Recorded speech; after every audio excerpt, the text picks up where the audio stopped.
Hi guys, Micky here again. Hope you're well and safe wherever you are in the world. By now, you should have received, particularly people at the Football Academy, you should have received some information about the activities that you can do and how you can keep yourself fit. Please make sure that you observe these and try your best. I know it's a strange time for everybody at this moment, but they are there to help you. And very much like pre-season, you know, whilst football is a team game, you are self-employed at this moment in time, so please look after yourselves. Well, we've got a range of questions this week from all around the world. I think we've received questions from Sierra Leone and Hong Kong and places like that, and they do ask specific questions, so I think we've got 4 this week to answer. So here goes, eh? And the first one is to do with scouting. You know, what actually do scouts look for when they go and watch players? And I've put it down to 4 main categories, really. There's obviously, it's an individual thing from various scouts, but I've looked closely at this, and the 4 things that I'm looking for in the perfect player, firstly is pace. I think that's self-explanatory. You know, if you've got pace, you've got the keys to unlock defences. If you're an attacking player, if you're a defender, then pace can get you out of all sorts of troubles that you're in. The second thing is athleticism. You know, strength, fitness and agility all count, particularly when you're playing against pace, for instance. So, you know, have you got that strength and that fitness to last 90 minutes? And if you're up against somebody who's bigger and strong, how do you cope with him? So pace, athleticism. The third one, simply, is technique. You know, how do you handle the ball? What's your passing ability like? What's your running like off the ball? Are you clever with that? And technique covers a multitude of sins. You know, your heading ability, how you control a ball, your weight of pass. Things like that. And then lastly, this is the one thing that doesn't cost anything and everybody should have, and that's attitude. You know, simply without a decent attitude towards the game, you're not going to get very far.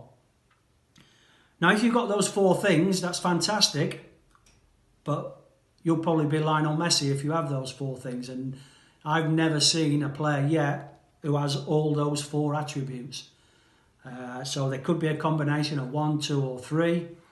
And if you have got all 4, like I said before, you're Lionel Messi.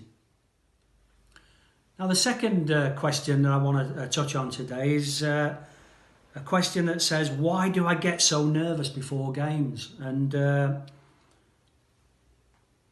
think this is a common theme, and I think it's something that every player and every coach and every manager can relate to, because you wouldn't be human if you didn't get nervous before important games.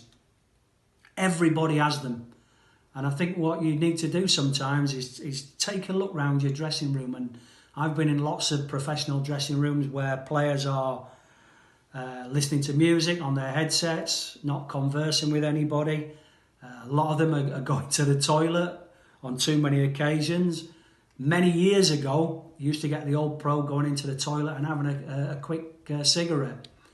But everybody is different, and it's personal to yourself. Now, all that is nerves, and I'm not a psychologist by any means, this is just my personal view, is the uncertainty about what's going to happen in the game and the pressure that you put on yourself to perform. Because everybody wants to win, and everybody wants to perform well. You don't want to let your peers down. You don't want to let yourselves down. You can do certain things to take the pressure off you before games. Simple little things like, 1, instead of rushing around in the morning trying to get things organised, why don't you pack your bag the day before? Why don't you think about eating that pre-match snack at the same time and making sure that you're refueled? Deep breathing helps. If you're in the changing room and you're feeling slightly nervous, take some deep breaths and then try and focus on the game ahead. And with that, a bit of visualization. You know, think about what you're going to do and how you're going to perform. in that game. Think about having a positive outcome in the game. You can do this. Keep telling yourself, you can do this. I'm ready for this game. I've prepared well. And then focus really on yourself. Don't focus on the opposition that you're going to play against. And I think what a lot of managers do and a lot of coaches do sometimes is they give players too much information about the opposition. And all that's doing is focusing on them rather than you, your team, and you as an individual. Because at the end of the day, you're the person that's got to go out there and you've got to play well.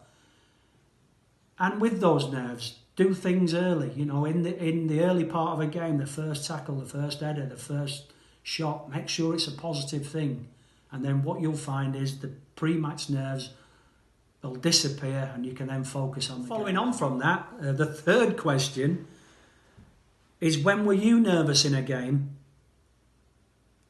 And what did you do to combat the nerves? Well, two particular games coming to mind. I played in the 1987 FA Cup semi-final at Hillsborough in front of 55,000 against Coventry City, who I'd actually left in the January. So in the January I left Coventry City and I played them for Leeds United in the April at Hillsborough. And I have to say, I didn't perform well. I thought my preparation was right, but I think generally the nerves just got hold of me and I didn't play well. I missed my first tackle,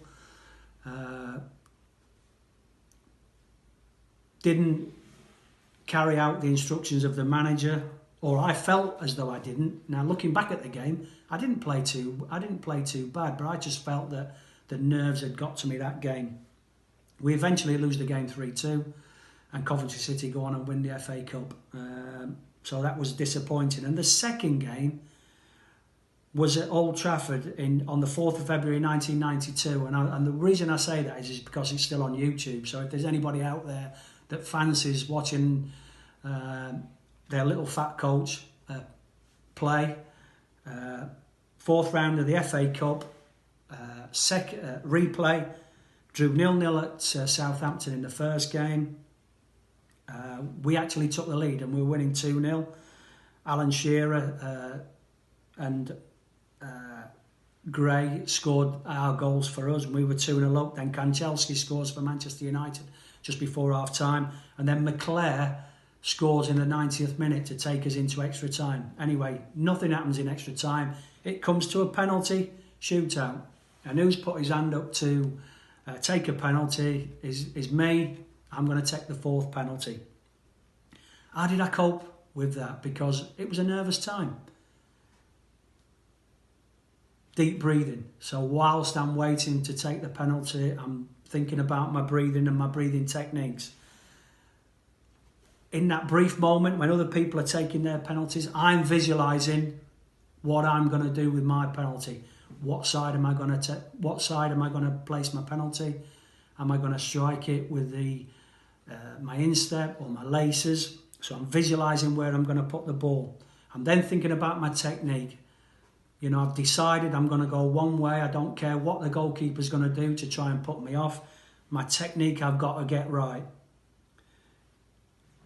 I eventually stroll up, take the fourth penalty, and lo and behold, I don't change my mind. I stick to it, although the nerves are getting to me a little bit. And I send Peter Schmeichel the wrong way at the Stretford end. You know, like I say, it's on YouTube. I'm not kidding you. That's what happened in front of 34,000. Now, I exaggerate it a little bit at times because I'd normally say there was 50,000 there. But looking back at the history book, there was 34,000 there.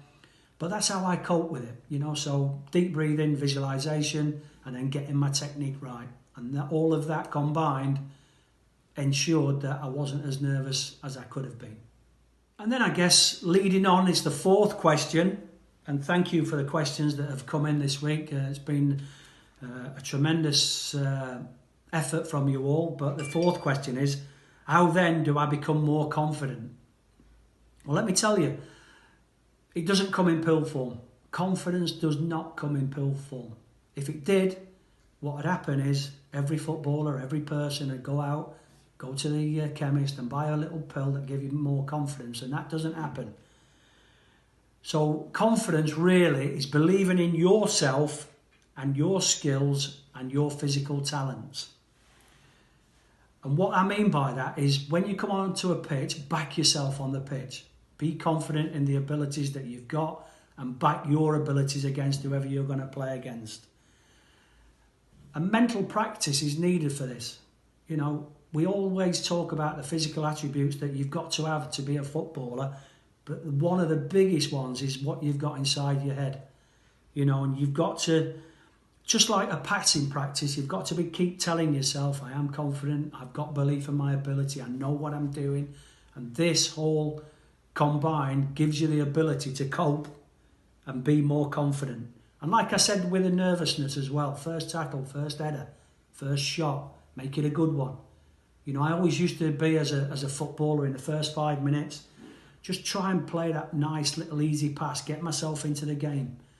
You know, make sure that first tackle is there and that whoever I'm tackling knows that they're in a game.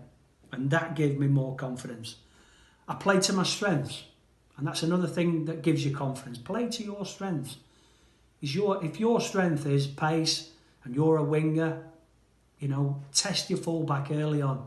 Are you quicker than him? Have you got the ability to push the ball past him and get crosses in? Also, what I think that helps confidence is goal planning. You know, think about you're going, how you want to get there and how you're going to get there. You know, don't set too high a goal because, you know, you may fail at that and that will knock your confidence. So little steps all the time. And then focus really on the good moments that you've had and not the bad. Because everybody will always tell you about all the things you've done poorly in a game. And what the good coaches do is they focus on what you've done well. You know, and if you can think about that as well and not destroy yourself, particularly on the pitch, and I've said this many, many times before, when you make a bad pass on the pitch or you do something wrong, you know, don't be waving at everybody and telling them that you've got it wrong, because half the times and half the punters, if you happen to become a professional footballer, don't know when you've made that mistake. And I think the third and last thing that you should always have to give you confidence is just to have fun. You know, you're at a young age, have fun on the pitch. If you're having fun on the pitch and you're enjoying what you're doing, then that gives you confidence as well. Listen, guys, thanks for all your questions this week. Next week, hopefully, we're going to have some guest appearances, and I'll keep you guessing whoever they may be. But next week, hopefully, some famous faces might be appearing. Thank you.